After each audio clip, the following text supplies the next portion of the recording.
অত্যন্ত সফল। 400-র বেশি কর্মী একটা ওয়ার্ড থেকে রক্ত এর মধ্যেই দিয়েছে। হ্যাঁ, 500 হয়ে গেছে। এর চেয়ে আনন্দের আর কি হতে পারে। এবং আমরা কখনোই বলি না যে রক্তের বদলে রক্ত দেব। আমরা বলি যারা জীবন দিয়েছে তাদের স্মৃতিতে আমরা রক্তদান করছি। এই যে শহীদ স্মরণে প্রত্যেক বছরই করা হয় এবং মানে কীভাবে আপনারা আমাদের আসল অনুষ্ঠান তো 21শে জুলাই হবে, আপনারা দেখবেন। তার আগে অনেক মিটিং করবে। এটা তো এই এলাকার বিষয়। গ্রীষ্মকালীন এত প্রয়োজন রক্তের, গ্রীষ্মকালীন এত প্রয়োজন। এইসব ছোটোখাটো ছেদো কথা বলুন না, এটা পলিটিক্যাল ব্যাপার। পাড়ার রক্তদান শিবির স্মরণে যে রক্তদান উৎসব, এটাকে উৎসব বলবো না, এই মহোৎসব। কারণ প্রায় সহস্রাধিক মানুষ রক্ত দিয়েছেন, এখনও প্রায় সহস্রাধিক মানুষ অপেক্ষা করছেন রক্ত দেওয়ার জন্য।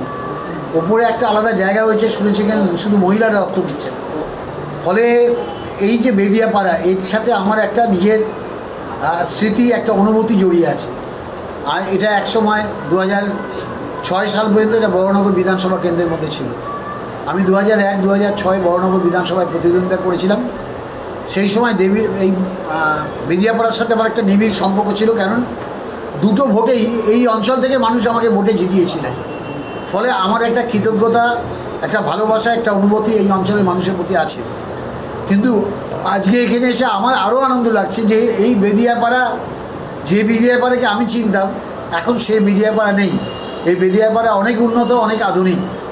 এর জন্যে আমি কৃতিত্ব দেবো সৌগত রায়।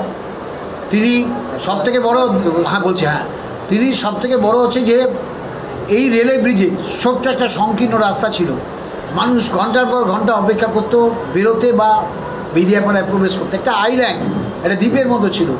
সৌগত রায় সাংসদ হওয়ার পর তিনি দরজাটা বড় করে দিলেন, চওড়া করে দিলেন, বিশাল রাস্তা করে সমস্ত উন্নয়নের রাস্তা করে দিলেন। অর্থাৎ উন্নয়নের যে প্রতিবন্ধকতা ছিল সেটাকে সরিয়ে উন্মুক্ত করে দিলেন।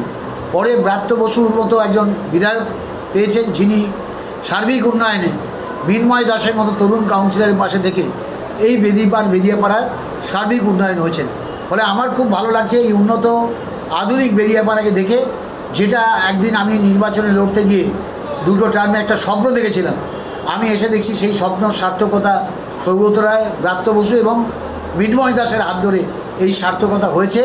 আমি বিশ্বাস রাখি বেদিয়াপাড়া আরও উন্নতি করবে, কারণ যেভাবে ইয়ং ছেলেরা, মাঝবয়স্কীরা এবং একদম সদ্য যুবকরা যেভাবে ভিড় করে লাইনে দাঁড়িয়ে রক্ত দিচ্ছে, তাদের মিন্ময়ের প্রতি আস্থা, এবং মণ্ডপে বয়স্ক মানুষরা যেভাবে ভিড় করেছিলেন, তার মনে হয় যে জনভিত্তি সুদৃঢ় থাকলে, মানুষের সাথে নিবিড় সম্পর্ক থাকলে তবে এই জনসমর্থন পাওয়া যায়।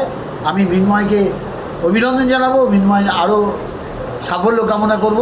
এইভাবেই মানুষের পাশে থেকে মানুষকে সঙ্গে নিয়ে সামাজিক পরিষেবার কাজগুলো করে যাবে।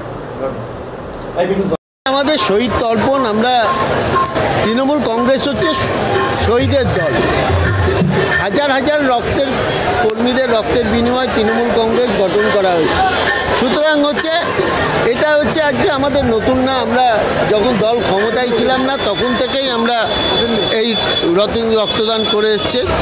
আজকে আমাদের এটা নতুন না। আমরা শহীদদের জন্য সবসময়, আমরা মমতা বন্দ্যোপাধ্যায় এখানে এসছেন, দেখছেন, ছবি দেখতে পাচ্ছেন, শহীদদের জন্য মমতা বন্দ্যোপাধ্যায় এসছেন। মমতা বন্দ্যোপাধ্যায়কে এবং আমাদের বিধায়ক, রাজ্যের শিক্ষামন্ত্রী অধ্যাপক ব্রাত্য বসু, সৌগত রায় এসেছিলেন। এবং আমরা সবসময় মানুষের পাশে থাকার চেষ্টা করছি। আমাদের নেতা অভিষেক বন্দ্যোপাধ্যায় যেটা বলেন যুব সমাজকে, মানুষের সাথে থাকো, আমরা মানুষের পাশে থাকার চেষ্টা করছি।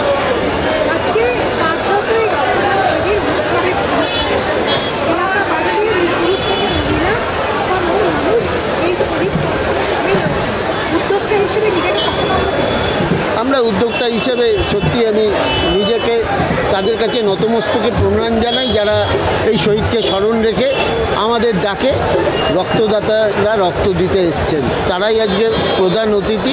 তারা আমাদের সবসময় তাদের পাশে থাকব, এটাই আজকে আমাদের অঙ্গীকার। বিমল কর্মকারের পরিবারের পাশে থাকব, সাধারণ মানুষের পাশে থাকবো। এটা মমতা বন্দ্যোপাধ্যায়, আমাদের অধ্যাপক ব্রাত্য বসু রাজ্যের শিক্ষামন্ত্রী, যেটা আমাদের শিখিয়েছে সাধারণ মানুষের পাশে থেকে কাজ করো, আর কিছু করতে হবে না। এখনো পর্যন্ত 500-র ওপর রক্ত হয়ে গেছে। আশা করছি কতখানি থামবে আমিও জানি না। আজকে দেখা গেল সৌগতদা আগে এসছেন এখানে প্রথম অনুষ্ঠান, মানে পলিটিক্যাল অনুষ্ঠানে আপনার এখানে এসছে, কতটা অনুভূতি? এটা হচ্ছে আমরা দাদাকে দেখতে গেছিলাম যখন দাদার অপারেশন হয়েছিল। আমাদের এখানে একটা হচ্ছে ডানলপের হসপিটালে আমরা গেছিলাম, দাদার বাড়িতে গেছিলাম। দাদার পাশে দমদমের কর্মীরা সবসময় আছেন তাকে মনোবল জোগাতে। দাদার যে এত বড় শক্তি আজকেই দেখিয়ে দিল। তিনি প্রেস বাইট দিলেন, বক্তৃতা দিলেন, একটু সুখ খেলেন। এটাই চাই, এটা থেকে আমাদের শিক্ষা নেওয়ার দরকার যে আমাদের মতো কর্মীদের কি করা দরকার। আরেকটা অভিবদ্ধ করে দিয়ে গেলেন, আগামী যে ভোট আসছে বিধানসভা 2024-এ যে মার্জিনে আপনি জিতিয়েছিলেন আগের বার সৌগতদাকে, তার থেকে বিপুল মার্জিনে জিততে হবে রাষ্ট্রপতি। একদম, এটাই তো আমাদের সবসময় চিন্তা থাকে, আগের মার্জিনকে ছাপিয়ে যাওয়া। এটাই আমরা করব, আমাদের কর্মীরা এটাই করে দেখিয়ে দেবে।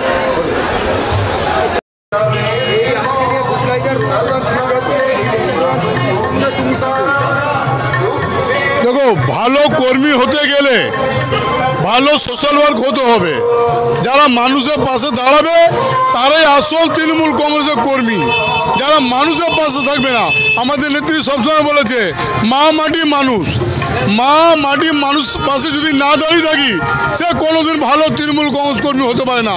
আপনারা দেখতে পাচ্ছেন এখানে কিভাবে তৃণমূল কংগ্রেসের কর্মীরা নিজের রক্ত দিয়ে মানুষের যান প্রাণ বাঁচাচ্ছে। এর নাম হচ্ছে তৃণমূল কংগ্রেস, মা মাটি মানুষের সরকার, যে নেত্রী আমাদের সবসময় বলেছেন, শিখিয়েছেন। এইভাবে আমরা করে যাবো, মানুষের পাশে দাঁড়িয়ে যাব।